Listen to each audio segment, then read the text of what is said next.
Magandang gabi po mga kabayan dito sa Victoria. Nandito po tayo ngayon sa bayan ng Victoria, sa pamilihang bayan ng Victoria dito sa Bagong Palengke.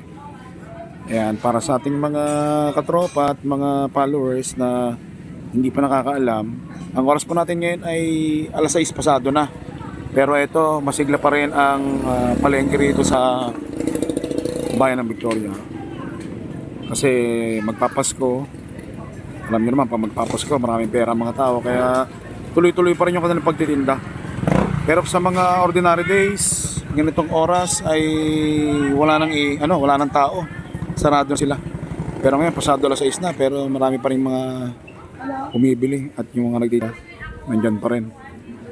Okay, advance Merry Christmas and Happy New Year mga Kapis Jam. At kahit na maulan, sumisingit pa rin tayo para makapag-upload kahit paano ng video.